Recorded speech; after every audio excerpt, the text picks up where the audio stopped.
Welcome back to the Tennessee Valley Football Podcast. This is Clint Guffey. It's Nathan McLaughlin. What's up? And Tom Brady's greatest quarterback ever. Yep. This will obviously be up a little later. This is post Super Bowl. Yep, Tom Brady's got 6 rings, so he is the best quarterback of all time. I mean, he was by achievements before the game today, but when he's needed to be great, he was great. Now, there's always been a few penalties that have always gone in the Patriots' way. However, in the AFC Championship game, you and I both were like, well, Pat went down and they kicked the field goal, and you were like, Pat did all he could, but the game's over. Yep. And Tom Brady marched down the field methodically. Yep, exactly. Yeah, it's pretty much you just can't argue with greatness. Brady's great, Belichick's great. But this game, honestly, after the aftermath, this game doesn't necessarily prove how great Brady is. This game proves how great Belichick is, because in a game of throw the football around, all the time, they really just ran it well against Los Angeles and played a defensive game in this era of, everybody wanting these 45-42 games. Or 54-51. Yeah, 54-51. They just want basketball scores. They just slowed it down, and, man, the Patriots' offensive line just dominated. I mean, Aaron Donald didn't do anything all night long, and Ndamukong Suh did nothing the entire night. I mean, Dante Fowler didn't do hardly anything. I mean, their defensive line was just getting pushed around when it comes down to it. You would honestly expect a little bit more out of them, but it is what it is. They just got pushed around by the Patriots' offensive line, and they pretty much put the nail in the coffin. They did have a tiny sliver of a chance there at the end, but Greg Zuerlein just, he blew that kick wide left. Left his hip square. But, at the same time, it's not like the game was just riding on him or anything. I mean, no, Jared had missed throws after throw that could have been at least throwing the momentum and giving them a chance to at least kick a field goal or keep continuing on with the drive instead of. Yeah. Up until the Patriots scored the only touchdown of the game, the most valuable player was Johnny Hekker. Yeah, absolutely. And I believe if the Patriots would have lost and the Rams won, that Johnny Hekker would have been the MVP, because he literally kept the Patriots out of the end zone a lot by flipping the field and not allowing them to be able to get momentum and drive with a short field. Yeah, absolutely. If it wasn't for Johnny, honestly, that game would have been absolutely miserable for the Rams. It would have been, definitely a worse score.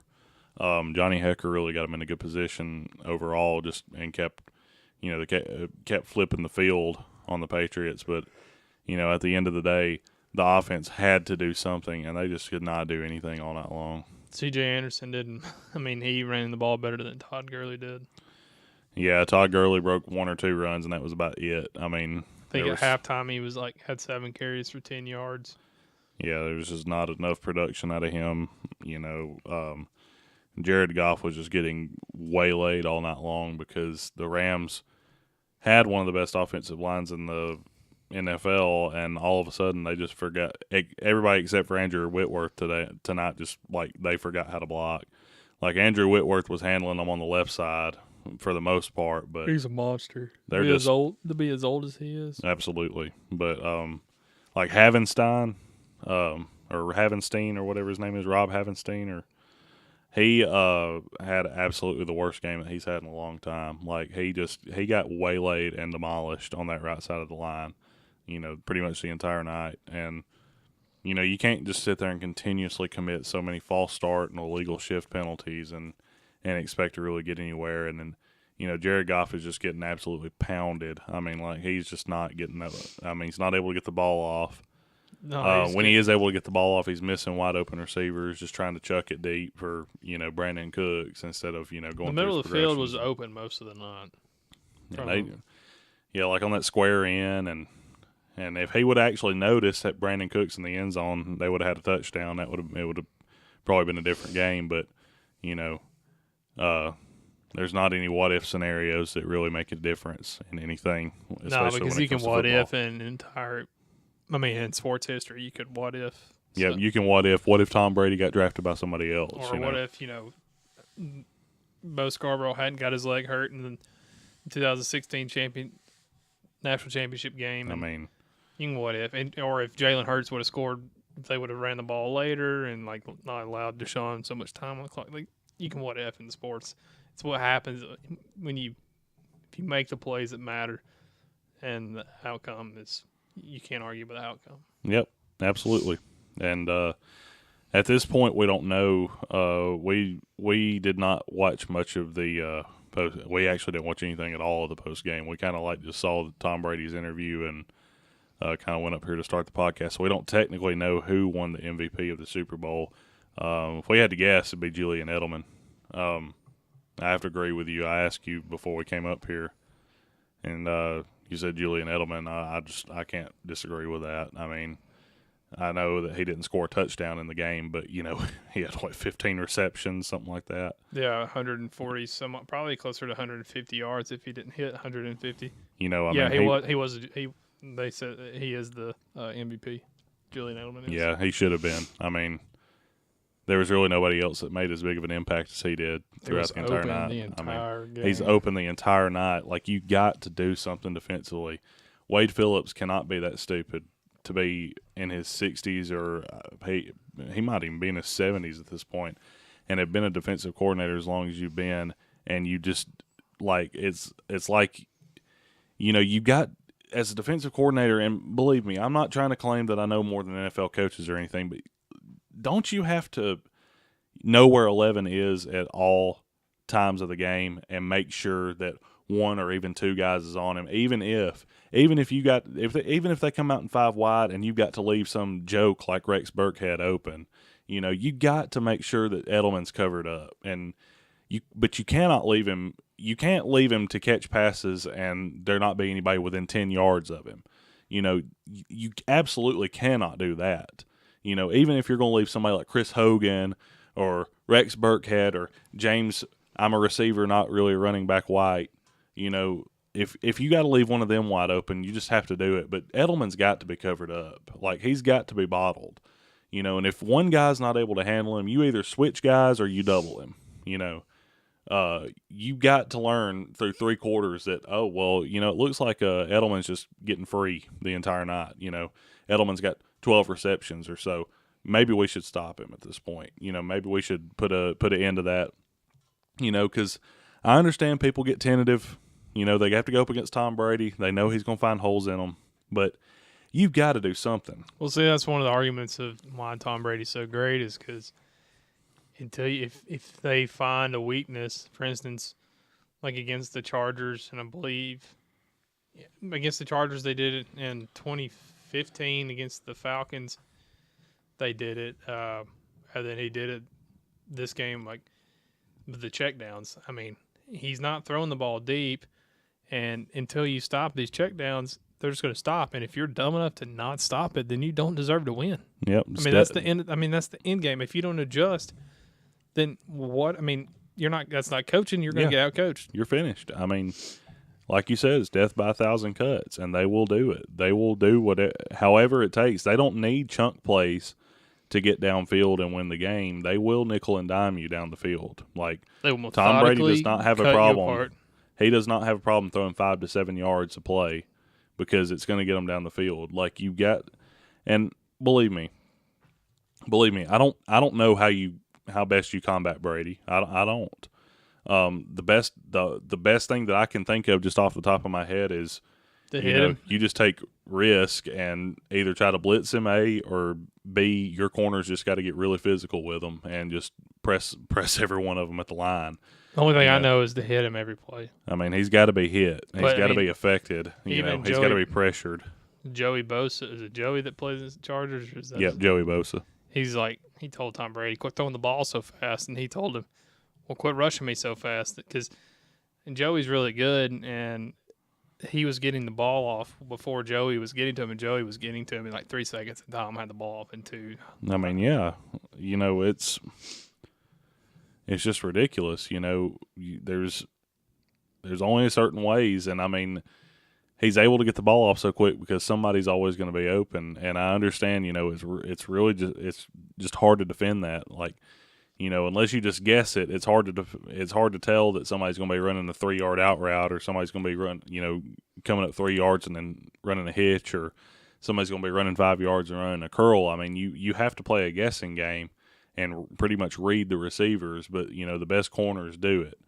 The Rams had the talent, but they couldn't put it together. McVay is a great head coach. He's got a very bright future ahead of him, but he got a lesson in coaching today. He got the hell out coached out of him. I mean, Belichick completely dismantled Sean McVay's game plan.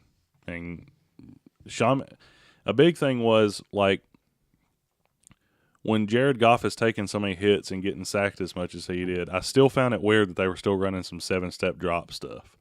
Like, you guys are getting absolutely bull rushed. By the time he was on his 5th step, he was getting hit in the face. Yeah. By the time he was, before his bounce, which is that last step, and you bounce up and you start pushing back up into the pocket. Before his bounce, there's people in his friggin' face. I mean, there's just nothing to do.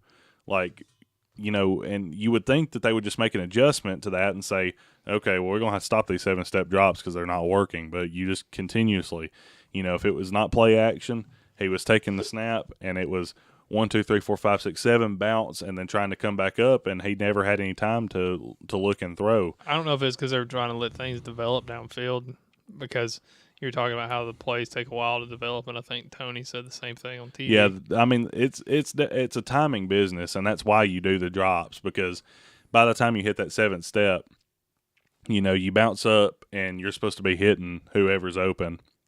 The problem is nobody was open downfield, and they were just taking it, so you got to start something else. Like, well, in a game that's that close, and I mean, the game was close, The only time that the game got technically out of reach was there at the very end. I mean, the game was always close.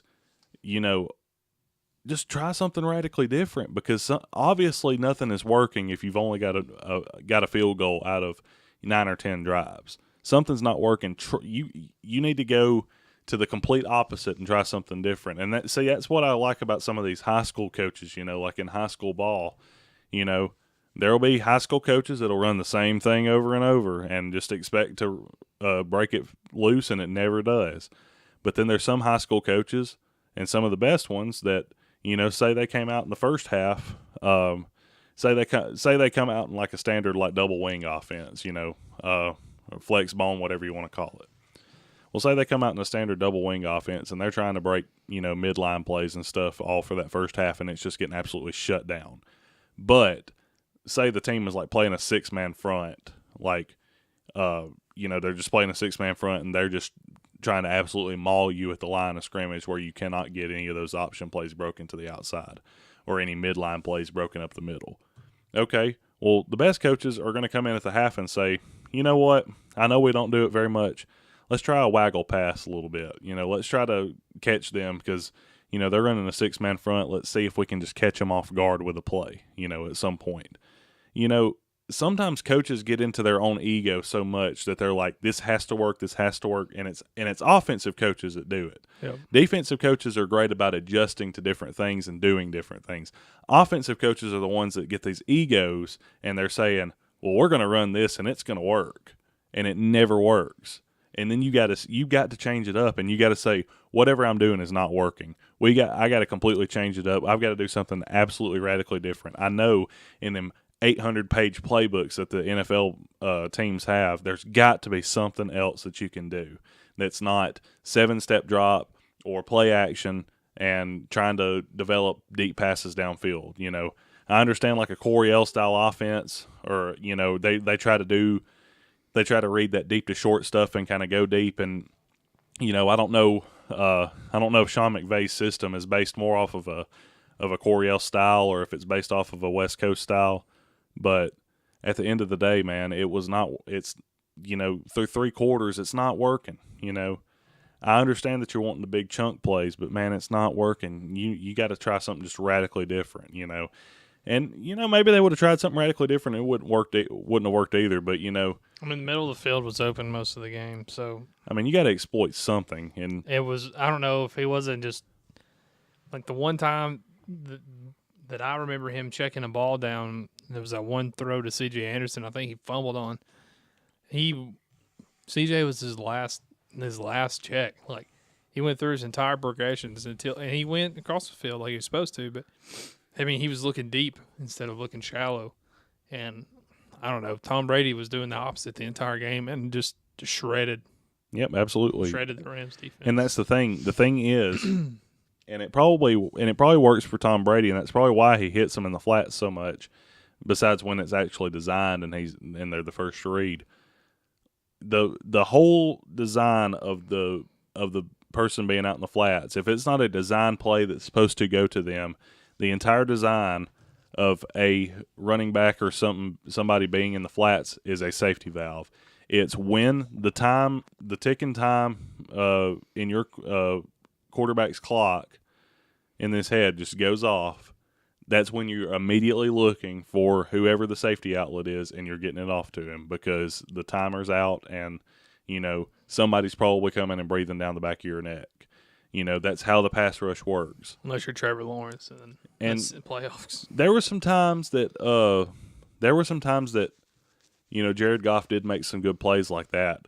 Like when he got it off to C.J. Anderson there later on in the game, and even like when he was getting that rush and C.J. Anderson was blocking, he just chucked it at C.J. Anderson's feet. Very smart play. He actually hit him with it. But, at some point, something different needed to be done. And, McVay just kept on with the, same game plan of we're going to try to get Todd Gurley going. And, when you got 10 carries and 35 yards – and it's the fourth quarter, you got to give up on it. Like, they're not just going to break free all of a sudden in the fourth quarter.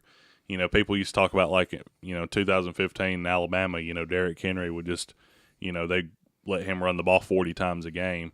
Well, and they're like, yeah, when he gets in the fourth quarter, he gets unstoppable.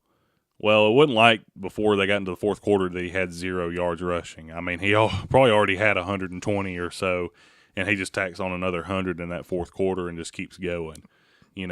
That's a lot different. Like, if you've been running it through 3 quarters and you got 35 yards, by the time that fourth quarter comes around, the run's probably not going to work. You probably need to be dropping back every play or running screen passes or something. The Patriots were really aggressive with blitzing and stuff like that tonight.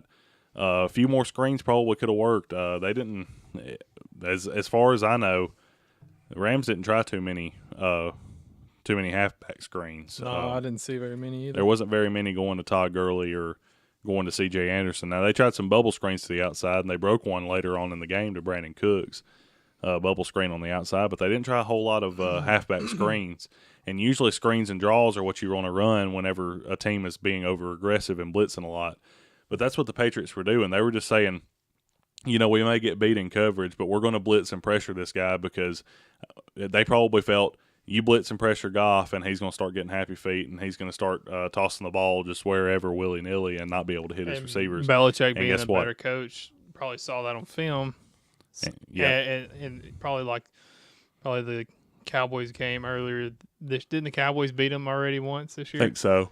And probably that game and just games that they lost and Jared didn't do very well, which towards the very end of the year he didn't do as hot as he did the first half of the season, in my opinion. He didn't, and Drew Brees did the same thing. And honestly, it's not. And Goff is a good quarterback. Don't get me wrong. He's going to win them a lot of games, and they're going to win games as a quarterback head coach tandem. But I'm very wary on Goff becoming an elite quarterback. I believe at this point, and I could be completely wrong, he may turn around and win 3 or 4 Super Bowls, But I personally This is just my opinion. I personally think that the ceiling for Goff is Matt Ryan, but the floor is like Joe Flacco. That's fair. Now, Joe Flacco may be a little low, but Joe Flacco did still win one Super Bowl at least. It ain't like Joe Flacco's incredible, but Matt Ryan won an MVP. And the reason why I say ceiling is Matt Ryan is because Matt Ryan has always been good, very steady, and is a franchise caliber quarterback, but he's never been that elite status. In 2015, or was it 16, or I think it was 16 actually. Yeah, it was 16. When they went to the Super Bowl, people were flirting with him being elite. He wasn't elite then. Kyle Shanahan really just had a lot to do with them doing so well. And it's not that Matt Ryan's a bad quarterback, because he's a good quarterback, but he's not quite elite. And I just have that feeling that Jared Goff's ceiling is Matt Ryan, where he's going to be good for a long time, but he's never going to be elite. He's never going to be a top 5 quarterback in the league. And like I said, I could be completely wrong. Could be 3 or 4 years down the line, Tom Brady retires and Jared Goff is all of a sudden the best in the league, like where he's just rattle off 3 or 4 great seasons. I just don't see it necessarily. No, because even whenever throughout the year is like they won games, and even when they played, Kansas City in the shootout, everybody still said that Kansas City was a better team and Pat was still the better quarterback, and it proved so. I mean, Pat won the MVP this year. So yeah, absolutely. Now that's a little different, and I understand it's it's based off of 1 year, but Pat Mahomes is going to be is going to be a top 5 league quarterback 10 years from now. That's my opinion. And I could be wrong about that. Patrick Mahomes could completely fall off the map and not ever replicate the success that he had this year. But I feel like Mahomes is. I feel like Mahomes' big comparison, honestly, in my opinion, people liken him to Brett Favre, and I understand why, because he is very willy-nilly and whoopsie-daisy type of quarterback, gunslinger guy. My comparison more, though, honestly, and I haven't heard many people say this, my comparison's more towards Dan Marino. And the reason why Dan Marino is because Dan Marino started out very hot. I think they went to the Super Bowl his second year in the league in Miami. Dan Marino, for the longest time, until Peyton Manning broke it in 2004, he had the touchdown record for the single season at 48. And especially back in like the 80s, that's a lot of touchdowns in one season. So I feel like he's Dan Marino kind of quality, because Dan Marino was always a top 5 quarterback in the league. He just never won the Super Bowl. And that's where that also comes in. Andy Reid is a great head coach, but I don't know if he's ever going to get him a Super Bowl ring. Probably not. He always, and 1 or 2 games away. Believe me, he's a game away. And yeah, believe me, he's a fantastic coach. I mean, the guy, just go check his record. I mean, the guy's won a whole lot more than he's lost in his career. But at the end of the day, it's just always he's 1 or 2 games short. And, we saw it with Philadelphia. He was like that. Do I believe he should have been fired and they should have hired Chip Kelly? I don't think so. I think Philadelphia should have let him retire there, because Andy Reid is Philadelphia. But at the same time, they may have never got Doug Peterson. They may have never won that Super Bowl. So I feel like Andy Reid is always going to be one of those top-tier coaches, but he's going to be a Marty Schottenheimer or a Jim Mora, or a Dan Reeves, a guy that wins a whole lot of games in the league but never gets that Super Bowl trophy. That's just personal opinion. And I feel like, unless Andy Reid retires, they get another coach in there and Patrick Mahomes wins it with another coach. I feel like Patrick Mahomes will follow Dan Marino's career path, where he will go to a Super Bowl eventually, or 2 even, or 3 even. But I'm scared that Patrick Mahomes will not ever get himself a ring, especially under Andy Reid, because it seems like Andy Reid always comes up short. Well, Pat said earlier in the year, they talked about all the records he broke at Texas Tech, and he was like, Yeah, I broke all those records, but it didn't mean anything. We didn't win a conference championship. We didn't win a national championship. So that was the thing. Like, because they were talking about all the records he's breaking this year, and the MVP. He's the youngest MVP ever, and but they were like, but he said, I think this was before the AFC championship game. He was like, none of those records matter if I don't win the championship. So, yeah, absolutely. Now, he did get the well-deserved MVP and Offensive Player of the Year awards. That was really awesome. He absolutely deserved it. Defensive Player of the Year is Aaron Donald. He deserves it as well, but at the same time, like I said, correct me if I'm wrong, but Aaron Donald didn't do anything in the Super Bowl. And it's probably Belichick's game plan. It was probably, we're going to try to take Donald out as much as possible and keep him from getting to Brady, and they were going to run right at him because he is an excellent interior pass rusher. Is he really a run stuffer? Not really. He's a little undersized too. He's like 6'2". I think he's actually just 6 foot. Oh, really? Yeah, he's quite short for a defensive tackle. And he's about 285, which is big still, but it's not nose tackle big. But he is more of a traditional 3 technique, and I think Sue plays more of the nose guard type in that 4-3 defense. But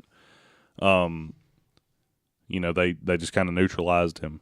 And then rookies of the year, I feel like we got a discussion about the offensive rookie of the year. Defensive rookie of the year, we don't have a discussion. No. Darius Leonard absolutely deserved Rookie of the Year honors. I don't think there was and there were some good defensive rookies like Denzel Ward from Cleveland was a good one as well, and I think they had a few others, but Darius Leonard, I mean, come on. I think he finished like postseason included like 170 something tackles. And that's just ludicrous. I mean, 180 maybe. That's a lot of tackles for anybody. It's on the all time. Like his regular season. Like regular season tackles, he's like number 2 or number 3 on the all-time list. Yeah, absolutely. As a rookie, there's one guy that I can think of that was kind of that way. Even though he never was a top tier player in his short little career, there was a year or two where he just had an outrageous amount of tackles, and that's our guy Pat Tillman. Yep. And he had a ton of tackles 1 or 2 of those years that he played for Arizona before he went to the Rangers. But yeah, Darius Leonard, man, he was fantastic this year. He absolutely deserved Rookie of the Year. But Rookie of the Year went to Saquon Barkley, Offensive Rookie of the Year. And I'm not saying not a knock on him. No, but Baker was more of an impact on his team rather than Saquon. Absolutely. Because and Baker played in less games and broke the Rookie of the Year passing record. Yeah, this is a team, bro, that went from 1-15 and then 0-16, and Baker took them to what they were 7-8-1 at the end of the year. Yep. And he didn't even start all the games. No, and those losses that they had were only like in overtime. And a bunch of them were overtime losses. At least I know at very least 3. There might have been 4 or 5 of them that they went to overtime and lost. Or they were 1 or 2 point, like a 1 possession game. They were in just about every single game they played this year, and. I think we may have even talked about it last podcast. We did not believe Baker Mayfield was the guy, but I'm all in on Baker. Man, he is. I'm all in. He's undersized. He's got a chip on his shoulder. Yeah, he's a little brash, and people might not like him because of how he talks and what he does, his antics. But you know what? It just fits that tough, salty Cleveland blue collar city. Down on their luck. I mean, the dude, a hero. Yeah, the dudes had been an underdog since he started in college. I mean, undersized, didn't get to start at Texas Tech and transferred to Oklahoma, had to sit behind Trevor Knight. And when he got his time to shine, he lit it up. He came on. And that's the thing, and I understand, Cleveland, the Browns have been trash for a long time, have been a poorly run organization. He changed that team. Terrible drafting, but that is still a rabid fan base. That is a fan base that they do terrible. They've been terrible year in, year out, and that fan base still shows up for that football team. The Dog Pound is still one of the. They had a parade for going 0-16. Yeah, exactly. I mean, those fans are rabid, and they are all I think they're all 100% behind Baker Mayfield. And you know what? I That's am too. fantastic season for him. Yeah, he deserved it. Now, and believe me, that's not taking anything away from Saquon Barkley's year. Saquon had a monster year, and Saquon is a monster, and I think he will be, he'll be in that New York Giants backfield for a long time. If they can find a good quarterback to pair him with. And he's from that area too. Like, he's from New Jersey. Yep. And so, I mean, he is, he was absolutely phenomenal. But the way the MVP has always been set up, and even the Heisman is always the most impactful player of the had on their team, and Baker as a college quarterback, and then this year he didn't start the first 3 or 4 games, and he comes in and then flips their season around, and Absolutely. they go 7-8-1 and breaks Peyton Manning's record, and he only threw he threw 14 interceptions, but I think, correct me if I'm wrong, Peyton Manning, when he set that record, he threw more picks than he did touchdowns. Oh, yeah. He threw 28 picks his rookie year. And Baker 26 touchdowns. Yeah, and Baker threw 27 touchdowns and 14 picks. Yeah.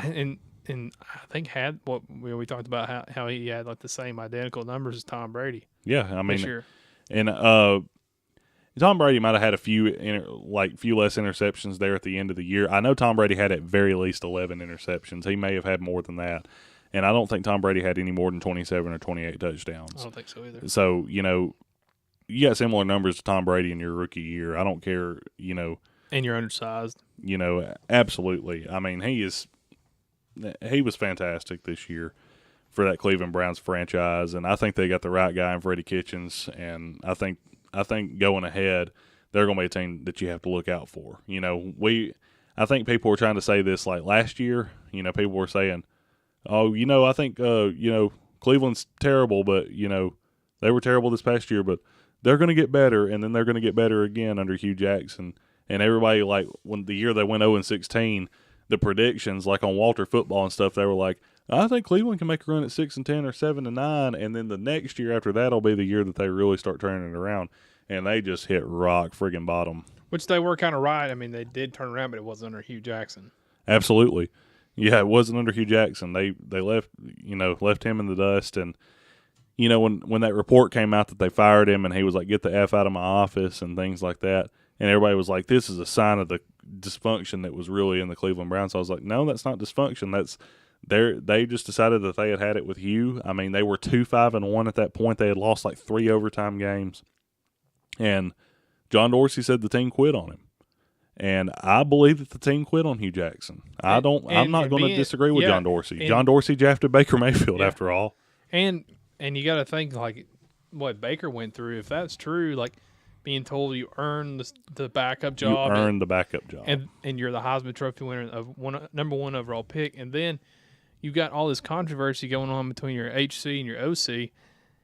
And you still, you did what you did. Like, that's pretty impressive. And I definitely think that it should have went to him. Yeah, definitely. And that was the big thing about about Hugh Jackson, and then they hired the offensive coordinator. At first was Todd Haley, and they hired defensive coordinator Greg Williams. Well, they've all been head coaches before, and they all think that they got the right way of how it's going to go. And, should Todd Haley have been fired? I don't know. I thought it was weird that Todd Haley went as well as Hugh Jackson. But he was toxic too. But yeah, Todd Haley does have he's got a huge attitude problem, believe me. I wanted him out of Pittsburgh bad. And he had top 5 offenses consistently in Pittsburgh, but it was his play calling when it came down to it. 3rd and 1 would come around and he would be trying to throw these 20-yard fly routes on 3rd and 1. It's like, get the yard. And you had Le'Veon Bell in the backfield at these times, and it's like instead of going with Le'Veon Bell and just getting that yard and just getting a fresh set of downs, he would try to throw these 20-yard back shoulder fades and call these. And unless Ben's just checking out of him every time, and I know he's not that stupid, it got ludicrous. There was some games where he called a masterful game, and there's some times where he looked like a legitimate great offensive coordinator. And then there are some times where it was 3rd and 1, and he's throwing these back shoulder fades, trying to hit Antonio Brown on a back shoulder fade, or trying to throw it to the number 3 receiver, trying to throw a fade to the number 3 receiver on 3rd and 1. Just get the yard. Get the yard and go forward. You got one of the best offensive lines in the league. I know they can pave out a yard for you. So it was weird to see Todd Haley go at the same time as Hugh Jackson. It wasn't a bad move though, because obviously it paved the way for Freddie Kitchens to have his meteoric rise, and he absolutely deserves it. People are acting like he just came out of nowhere. He didn't come out of nowhere. This guy's been coaching the NFL for a long time. Freddie Kitchens he knows been in the football, NFL. and Chris Carter said he was very impressed with how much football knowledge Freddie had. So. He knows football, and he is well respected by the players, not just the Cleveland Browns players. He was well respected everywhere he's been. And for people that don't know, he played quarterback for Alabama. Yep, he played quarterback from Alabama. His nickname was Alabama. Thick. Yep. He's from. He went to Etowah High School. He's from Attala Gadsden area. I went to school with the guy at Snead State Community College. I went to school with a guy that was. I think he said he was his cousin, and I was like, "That's really cool." Like, because I used to post like a countdown to Alabama football, and like when I posted the 9 days, I like took a picture of Freddie Kitchens because he was number 9, and was one of the very few that knew it, and I was like, he also coaches in the NFL now, which is awesome. And it's awesome for Freddie Kitchens. I mean, he survived like some kind of it's either a heart attack or something like that. Yeah, aortic dissection or something like that. I think it is aortic dissection. He's got something like some artificial valve in his heart or something. Yeah. He survived all that. He was supposed to die from that, and he's tough as nails. I mean, it's a good fit. Good old country boy from Alabama, blue collar personality, being in a blue collar city, a blue collar fan base, blue collar quarterback. It fits well. Absolutely. I mean, it's a good fit, and obviously, I've always silently rooted for the Browns. I have too, but I'm absolutely rooting for the Browns now. Freddie Kitchens is very great. good draft classes. Got a pretty solid defense. I don't know how Jabril Peppers has turned out there. Oh, Jabril Peppers has been terrible. Okay, I figured he probably. I thought he was a pretty decent pick when he came out, but it's just turned out, he's either A, he's playing out of position, or B, he just can't pick it up. Like, he was this dynamic return man playing all over the field, and now he's not even a good return man, and when they put him in on defense, he's a liability. They probably need to ship him out of town as soon as possible, to be honest. And them picking Myles Garrett was a very good pick because he's been a monster. I would say, in all honesty, yeah, Myles Garrett's been awesome, and Emmanuel Ogbah has not been too bad. He was the guy that they picked. They picked a that few draft tight end ago. out of Miami. David Njoku. Yeah, he's been all right, hasn't he? Yeah, he's been okay. He has been outstanding or anything, but he's got a lot of talent, definitely. But what was I going to say? I think what they need to do is they need to ship Jabril Peppers out of town somehow, get some compensation for him, maybe a 4th rounder or 5th rounder or something like that. What they need to do, honestly, I'll vouch for him, but apparently he wants to leave Pittsburgh. So we signed Morgan Burnett last year, safety from the Packers. We signed him in free agency, and after one season, injury-plagued year, he's already wanting to leave Pittsburgh. So he's probably going to be leaving Pittsburgh. I think that the Browns should ship Jabril Peppers out of town, pick up Morgan Burnett, and take a risk on him, because Morgan Burnett, when he's healthy, is one of the top safeties in the league. I think they need to just take a risk on him if Pittsburgh does have to get rid of him, or if he does leave Pittsburgh. Take a risk on Morgan Burnett, get Jabril Peppers out of town. You got another quality starter on the defense to back up Denzel Ward, and I mean you got some guys in place. And I think that I feel like if I'm not mistaken, I think the Cardinals were the ones that hired Steve Wilks as defensive coordinator, or not Cardinals, but the Browns were the ones that hired Steve Wilks as defensive coordinator. Steve Wilks was the guy that was the coach for the Cardinals this past year and got fired after that one season. I didn't know that. I didn't know they. And Steve Wilks is an all-right defensive coordinator. He's better than Greg Williams.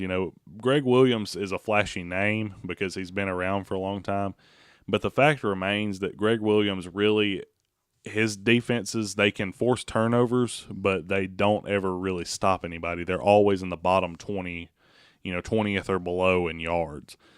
They are aggressive and they get turnovers sometimes, but it was the right move. I know they got, Greg Williams got practically demoted from head coach because he was the interim head coach, and then they, promoted Freddie Kitchens, and everybody was like, well, is Greg Williams going to stay on as defensive coordinator? And I was like, they need to just ship him out of town. It's not that, he did a great job as their interim head coach this year, but at the same time, his defenses, they're always pretty much Swiss cheese except for the turnovers that they force. Yeah, so. I was curious why they didn't promote him as head coach. And I think Skip Bayless was one of the ones that was crying and complaining why they didn't promote him to head coach. He's like, well, it worked. And it's like, well, the point, you just made that, apparently it's a good hire. I think this is my honest opinion why I think Greg Williams didn't get promoted. One, offensive league where everybody's trying to look for these offensive coaches, and it worked so well between Freddie and Baker that that's his guy. Baker and Freddie really got along. So. And so I think that's one of the reasons. Two, Greg Williams has been a head coach before. I think it would have been a mistake because he's never really succeeded as a head coach. Excuse me. He's never been a success as a head coach. This would have been a mistake. It looked good for now, during this season. The wheels would have fell apart if they would have hired him, honestly. And the wheels could fall apart on Freddie Kitchens. But I trust Freddie Kitchens more than I do Greg Williams. Greg Williams is I don't want to use the term has been because I feel like it's kind of a very derogatory term. I'm not going to necessarily say has been, but he's a guy that has had his chances as a head coach before. And this ain't like a Bill Belichick situation where, if 95 doesn't come around and Art Modell decides I'm just going to move the team in the middle of the year while we're 5-1, and then the team just stops playing for the rest of the year because they just gave up. This isn't like a Bill Belichick at the Browns and then he turns around, takes the job at the Jets, resigns a day later and takes the head coach at the Patriots, and all of a sudden everything is hunky-dory. Now, Greg Williams has had, I think 2 or 3 head coaching stops, and they've never worked out. I can agree with that. So there's a few topics that I had set aside. One that I meant to talk about last episode, but I forgot to, is in the 2000 and revert back to the Bama stuff, but 2017 championship game. I think it was the semis practice, whether it was against Clemson or against Georgia. One of those practices. Jalen, I think it was the semis when Jalen had the flu or was sick or something and was out of practice for a day. Tua was playing with the number ones. That was the first day all year that the ball never touched the ground. Yeah, that's incredible. So one of the guys at work told me that, and I was like, that makes a lot of sense. And I meant to talk about it in the last episode, but I forgot. Yeah, absolutely. Doesn't surprise me at all. That's not a knock at Jalen either. Tua is special. Regardless of what all these fake fans come out and say, just because of one performance in the national championship game where he's getting harassed by 3 legitimate first-round defensive line talents, everybody all of a sudden is just off of the Tua hype train. And I understand, guys. Listen, I as much as anybody and Clint as much as anybody, we understand Jalen is a fantastic person and a great football player, and definitely in his corner, And I hate Oklahoma, but I do want him to do well. I cannot stand the Oklahoma Sooners at all. Them, Ohio State, USC, and Michigan are like 4 teams besides Auburn that I just cannot stand. Okay, but I'm hoping that Jalen does very well. With that being said, there's not a competition between him and Tua for who's a better quarterback. There's just not. There's not. And if you think that there is, you just don't know football. And I hate to have to tell you that. I know it's going to be a shock to all these grilling dads out there that wear their short pants and say, well, I was a football star, but I would have been a football star, but my daddy wouldn't let me play. I don't want to hear it. You just don't know. There's no legitimate argument that you can make. The only legitimate argument that you can make that Jalen is any better than Tua at is being mobile. That's it. The passing game, if it weren't for Dan Enos, Jalen would be, right back at the willy-nilly passing that he was at. He probably wouldn't be transferring to Oklahoma. It might be like Florida Atlantic. Absolutely. And I love Jalen. He is a great dude overall. The stuff that he's done, around this community, around Tuscaloosa, around the community of Tuscaloosa and everything like that. I say this community, I don't know why, but the things that he's done just in the state of Alabama has been incredible. I mean, he's left his indelible mark, on Alabama lore for good. I mean, he's fantastic. He's a fantastic person, great football player, and we wish him all the best. With that being said, there's not a competition between him and Tua. There's just not. Tua is a generational football thrower. And he is the best quarterback to play at Alabama. I mean, it took one season. It took one season, guys. I mean, there's not a competition anymore. When you have 48 total touchdowns and only 6 picks in a year, and you don't play but like 3 or 4 full games all year. Exactly. And you're out by the second, sometimes the first quarter, but also you usually don't come in after halftime. Yeah, there wasn't very many times that he even played in the fourth quarter. I mean, come on. The logic is just there. I mean, it's like, I don't think he threw a fourth down. I don't think he threw a pass in the fourth quarter until like the LSU game, I believe. Yeah, the LSU game. It was November. I can't believe we're having this conversation. 48 total touchdowns and 6 picks this year and over 4,000 total yards of offense. Very few quarterbacks. I can name most of them off the top of my head right now that have had over 40 total touchdowns and over 4,000 total yards. He's in a class in one season. He is in a class of college football quarterbacks. He's on par with guys like Tim Tebow, Marcus Mariota, even Kyler Murray, in his one season that he had this year, Baker Mayfield, he set, I think Tua did set the quarterback rating record this year for college football. He's in a class with guys like that, guys like Heisman Trophy winner Ty Detmer back in the day, Heisman Trophy winner Andre Ware, David Klingler, Colt Brennan. I mean, he's in class, like, whatever his name is that starts with the Broncos, Case Keenum. He's in that class of people that there's not very – it sounds like there's a whole lot of quarterbacks that have done that, and there are quite a few quarterbacks that have thrown for over 40 or has over 40 total touchdowns in a year and over 4,000 total yards. But there's also 128 teams in Division 1A football. I mean, so there's 128 starting quarterbacks every year, and obviously there's more than that because some guys will get injured or some guys will lose their job midway through the year. So even if you only doubled half of that, you've got almost 200 quarterbacks that play significant snaps in a college football season in just 1 year. And there's very few throughout the entire history of Division 1A football that have put up the numbers in a season like Tua had this year.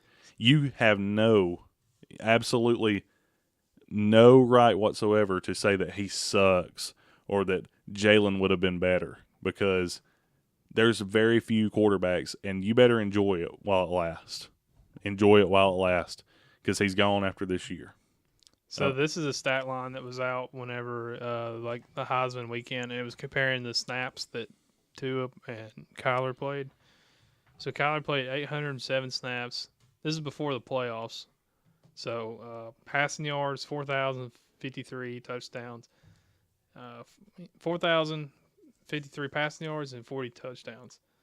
If Tua had played 807 snaps, he would have 4,601 yards and 51 touchdowns. Tua only actually played 580 snaps up to this point. 588 snaps, threw for 3,353 yards and 37 touchdowns. If Kyler had played those 588 snaps, 2,953 yards, 29 touchdowns. I mean, exactly. And Kyler did throw for a lot of yards against Alabama, and he threw several touchdowns. But Tua did too against Oklahoma, so the stat line went up. So if Tua would have had the amount of snaps that Kyler did going into the Orange Bowl, and then going into the national championship, Tua would have probably hit 60 touchdowns. Oh, absolutely. I mean, the moral of the story is, as much as we love Jalen and wish him success, there's not a competition on who's a better quarterback. And if anybody says, well, I just think Jalen's a better quarterback, then you just don't know football. I'm sorry. You probably thought Kenyon Drake was a better running back than Derrick Henry. Yeah, exactly.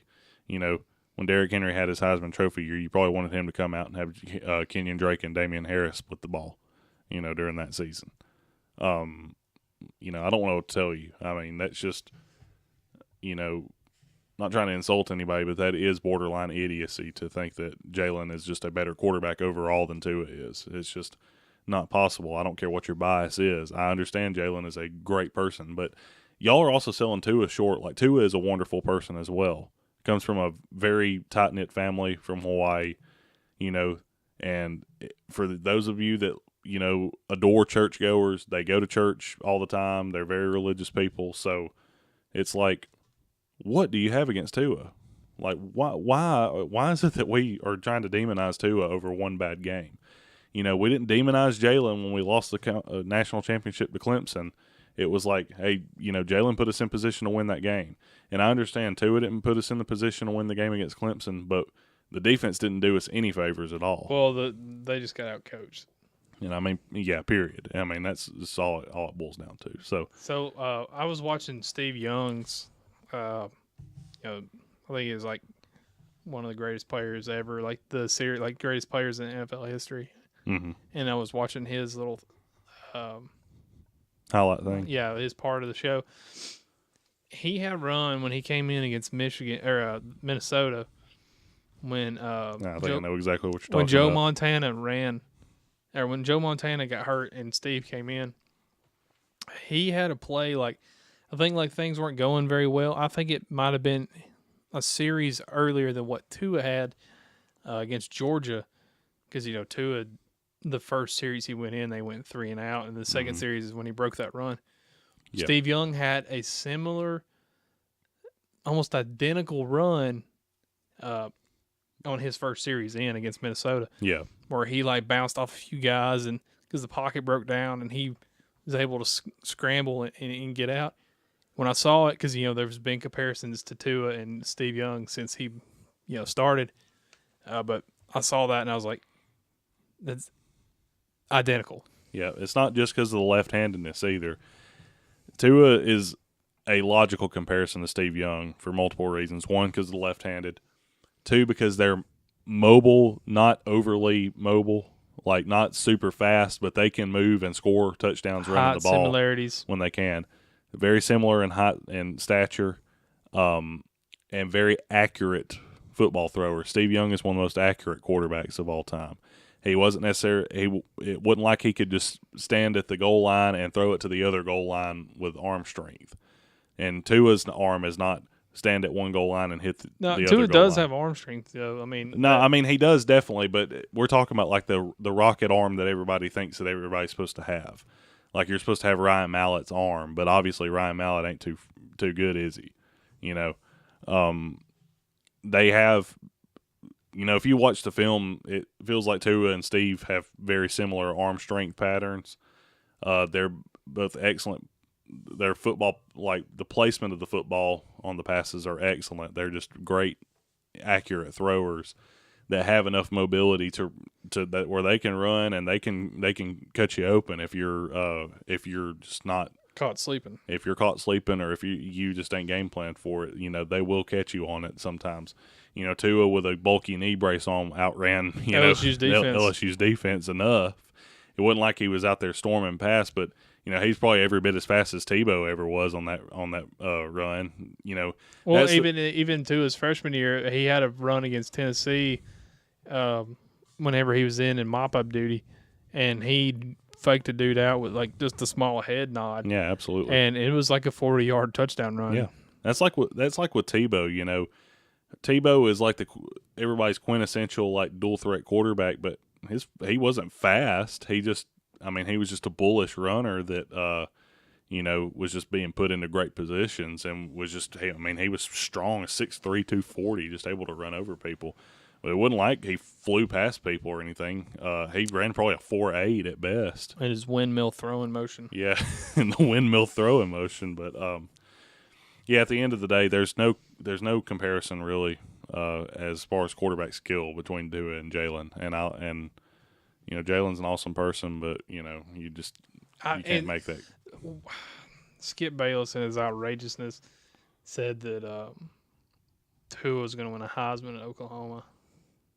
Not Tua, Jalen was going to win a Heisman in Oklahoma. Yeah, he's going to be being put into a great position, but I don't know. We don't know who's going to win the Heisman. I mean, the season isn't even close to starting yet, so you know what?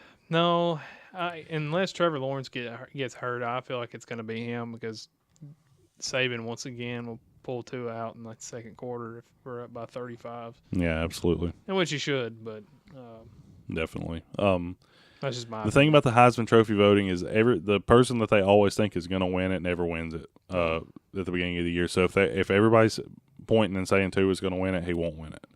It's kind of like when they play the Super Bowl at if they play the Super Bowl, like for instance they played it in Atlanta this year, it's pretty much a proven fact when your city is hosting the Super Bowl, your team will not make it to the Super Bowl that year. So Atlanta fans, y'all should have known that you weren't going to the Super Bowl this year. Like if Pittsburgh hosts the Super Bowl, I'll know not to worry about the NFL that year because the Steelers won't make Minnesota too. It's just some kind of odd, like it's just one of those odd things with football. Like and until somebody breaks it, it's just going to be that superstition that lasts. And with the MVP and the MVP, if the MVP winner is in the Super Bowl, he doesn't win the Super Bowl. Yeah, it's so Like Tom Brady was Super Bowl MVP last year, he didn't win. So absolutely. So it's pretty much that. So I don't know who. Somebody will just probably come out of nowhere and at least be in the Heisman race because there's always some guy that kind of comes out as a dark horse and kind of surprises a lot of people. I really wish we could see. I remember like back in 2009 when Ndamukong Suh was one of the Heisman finalists. I wish we could get back to a defensive player like that. Like I honestly don't feel like he obviously shouldn't have, I don't think he should have won it, but I think in 2016 I think Jonathan Allen should have been a Heisman finalist. Mm-hmm. He finished that's not seventh. That's not an Alabama like bias or anything, but I mean you had to watch that year to see how great Jonathan Allen really was, and he was jumping over people. And it's like Walter Football, he said it himself. He was like, Jonathan Allen was the best player in the nation. Probably should have won the Heisman, honestly, if we're being completely realistic. Yeah, because Lamar Jackson wasn't playing against anybody, and in his biggest game against Clemson, he couldn't beat Clemson. Absolutely. So that was pretty. And then they lost to LSU. Yeah. So, we don't know who will win the Heisman. So, if everybody's saying somebody besides Tua, then I feel like Tua will win. I think if everybody starts hyping up Trevor Lawrence, saying he's going to win it. I think that's the way it's going.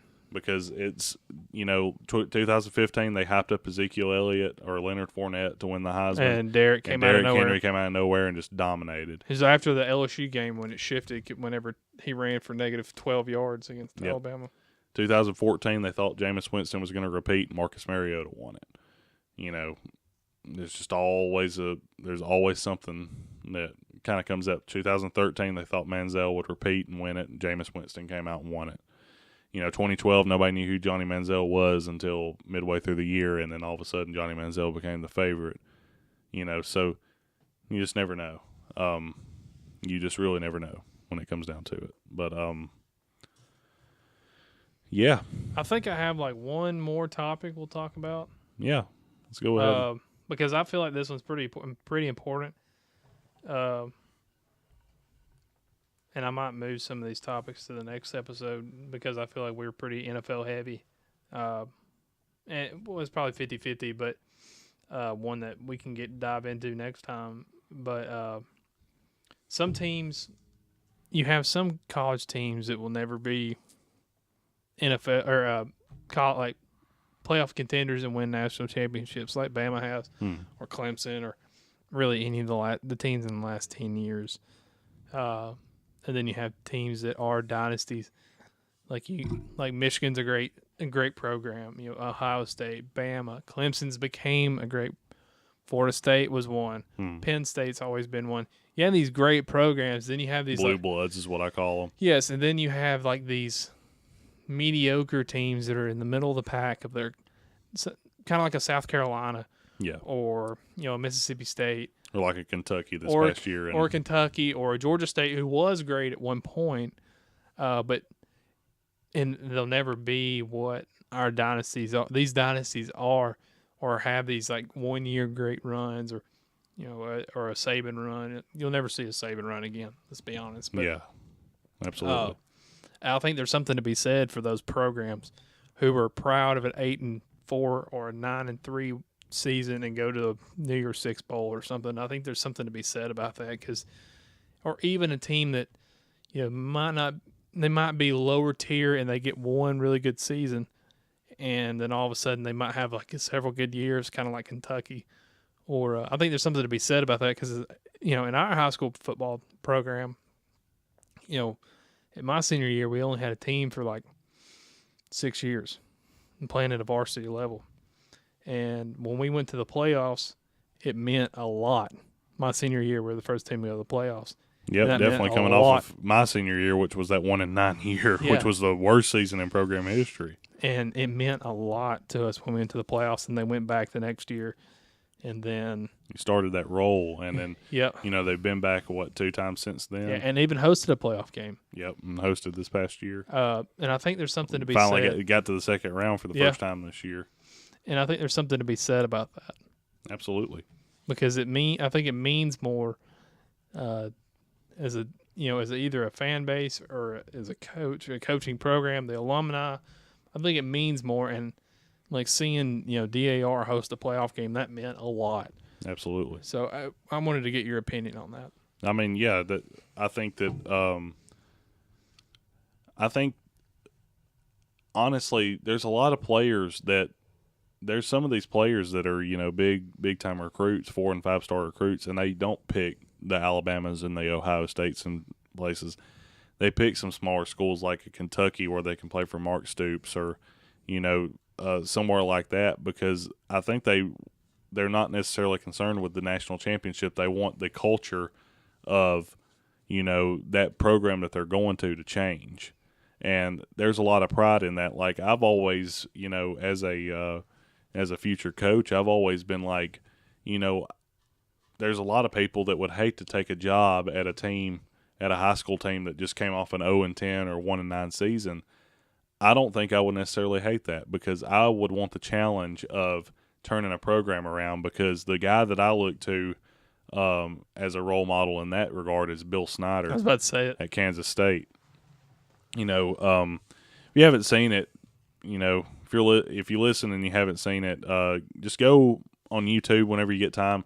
Look up Bill Snyder, Kansas State, and type in U2 with it, because they play like a U2 song through the video, and it'll show you like Kansas State was terrible. One of the worst teams ever. I think they had like 3 winning seasons from 1940 to 1989. Like just one of the worst programs of all time, and they were on like a big losing streak. And they hired Bill Snyder in 1989, and what happened after that was just absolutely incredible. He even made a reference to him in the Longest Yard. Yep. You shit me for Coach Snyder? Yeah. But Coach Snyder is one of those big influences on that, because he's the guy that everybody looks to for absolutely turning around a program. And you can imagine those players. You can still read the article today. It was a Sports Illustrated article called "Futility U," and this was before Bill Snyder got hired. Either before they came out with it right as he got hired, and they were talking about how terrible the Kansas State program was. You can still read it. It's still in the archives online today. You can still get linked to it. That program was in such shambles that people that were on the football team didn't even want to wear their Letterman jackets around campus because they were afraid of getting teased and getting embarrassed for being part of that football team. They don't even want to wear their Letterman jacket. That's terrible. If you get the thing, you should want to have to wear it around everywhere to where everybody knows who you are. Even when we were playing at DAR, like I never had a Letterman jacket, but because I never really wanted to spend the money on one. But even though like my junior year we came off of like a 2-8 year, and your sophomore year we come off a 2-8 year, I still had pride in our football program. I was still like, I'm still a DAR Patriot, and I don't care, if we went 2-8 or not. Like that's me. I'm a DAR Patriot. I was wearing DAR shirts just about everywhere I went because I didn't care how bad we were. I wanted to represent that program. And I wanted to be, one of the, and unfortunately, I could not have been a bigger difference, or been a better athlete to been a bigger difference in the program when I was playing. But we got to see, your team, right after take it to the playoffs for the first time.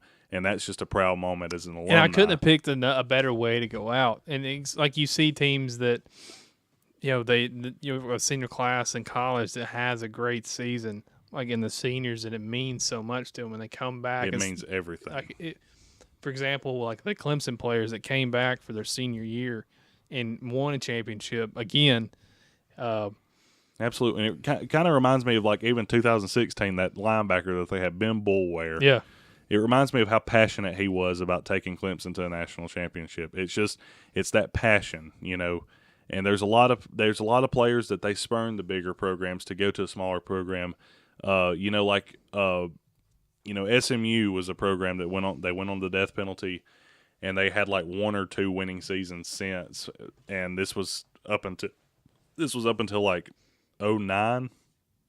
Well, in 2009, they went back to a bowl game for the first time since before the death penalty, and they won the bowl game over Nevada, and that was a Nevada team that had Colin Kaepernick as a junior quarterback.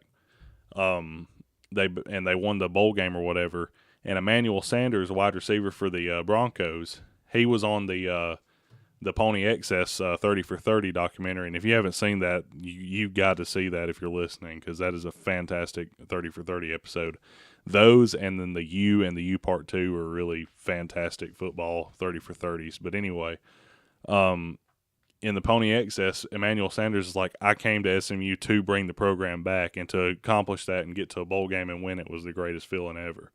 And he was already, he was in the NFL playing for the Steelers at that point in time. I think it came out in 2010 or 2011, something like that, and he was already at least a rookie for the Pittsburgh Steelers.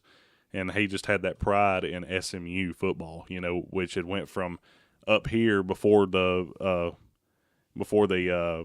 death penalty to they had just been nobody, and they finally went to a bowl game and won it, and he just had so much pride in it. So I look at it that way. There's a lot of players, and having that pride in your program is what's really important when it comes down to it. Because my junior year, your senior year, like being 1-9 and then the next year going to the playoffs, and being the first team ever, and then seeing the crowd shift and the town get behind us, and because I'm not gonna lie, like those bleachers were pretty empty my junior year. They definitely were, because we were getting beat. We were getting hammered. And by the time our senior night, we could have counted. We could have just sat there, and it would have took us probably 10 seconds to physically count everybody that was in the stands for senior night. There had to have been less than 100 people in the entire stadium. Your senior class didn't have very many players. And we had like 6 people, and your senior, so even your grade didn't even get behind us.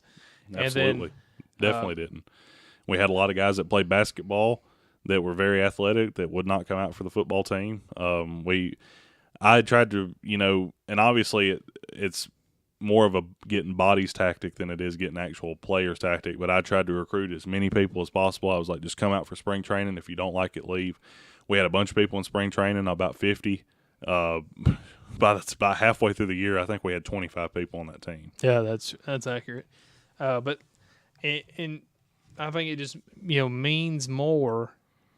I'm not saying go to like a school that never wins or anything like that, but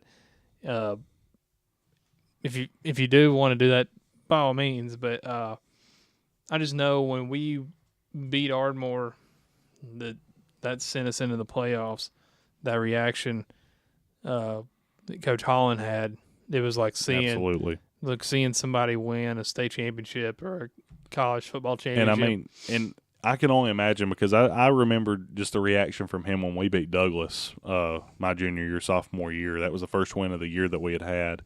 Got a big win over a rival, 35-24, and he was literally jumping on stools and like freaking out over that win. And so I can only imagine him getting to the playoffs for the first time. And that's a man that I got a lot of respect for. Hopefully, we can get him on here soon.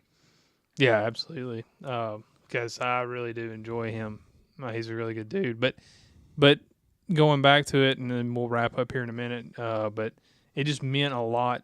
And then as you see these players come up and you see these guys go to the playoffs, and I mean, my little brother's senior class, I think they went 8-4. I think they went 8-2, and and then they lost their first game in the playoffs, so they went 8-3 overall. But they had beat the number one. They were number 10. DAR was number 10 in the state, and they hosted Priceville, and Priceville was the number one team in the state. And they beat them in like double overtime. Double overtime. It was like 49-48 or 48-47. Yeah, it was like the most exciting high school football game I've ever watched. I mean, it was incredible. That was a moment, and it was nice as an alumni to see or as an alumnus, I should say, to see the fans just packed out in that stadium for both teams. Yep. Just to see that stadium packed out like that, and to see it going as crazy as it did, and them storming the field. Whenever I think it was Dalton Parks that ran in that 2-point conversion or whatever, and he was the first ever All-State player that DAR had. So that was a very special year as well. Was your brother's senior year, and that means a lot to a lot of those guys, and those are some things that those guys will never forget. Now, I'm not saying that those guys are like gonna wake up every day like missing high school or anything like that. Like, I definitely don't miss like being in high school, but like those are like things that stick out to you, like just a win over Douglas or the win against Brindley Mountain there at the end of that year, junior year, or even as tough as that senior year was and not being able to play with a torn ACL. Even just a win against Butler, I just remember Coach Holland was like, "We're not going over, we're not going over," Those are cool things that you'll remember. I'll always remember like, Chandler Brewer just like fighting his guts out, just to get us a win or two. Playing with staph. Playing with staph infection just until he couldn't play anymore. I remember, Eli Phillips, making huge blocks, and, Luke Bailey killing people, with hitting as hard as he did. And, I'll just remember, standout moments like that, that even though the seasons were pretty tough during that time, and they probably took a toll on Coach Holland, it's probably, one of the main reasons why he retired. I mean, and I was glad he went out on top, two very productive seasons, two back-to-back playoff appearances. Absolutely. So I was glad to see him go out on top, but I mean, you are right. I mean, it does take a toll on you, especially if you got pressure within the community. And even at the college level, you got pressure within the fan base. And then your local papers were writing about you saying, is it time for him to go? And Absolutely. Even when you get up into the D1 level, it's even rougher. Absolutely. And that's the thing. Like, I do have the ambition to be a head coach one day, but there's plenty of guys that I've went to school with at Athens, and they're like, man, I would be I would be content with just being a good assistant coach. I do not want the head coach position. There's plenty of people that don't want that. Now, I do, because that's just an ambition that I've got for myself. I just have that ambition, but I know how tough it is, and it's very tough on these head coaches at the high school level of football, because you got to deal with every parent that thinks that they know more than you do. You have to deal with a lot of stuff, and you have to be the CEO for that football team. There's only a few certain men that really want to take that challenge. I will be one of the men that wants to take that challenge, and that'll be an eventually someday thing. That'll probably be well into my 30s before I take a head coaching position. But that's an ambition that I would have. But, the head coaching position, whether high school, even middle school, even, sometimes even Pee-wee in certain places, and definitely in the college and definitely NFL levels, the head coach position is just one of those tough positions where you are just the target is on your back when you're not doing well, and when you're doing well, everybody loves you and they'll throw a parade for you and dance at your wedding.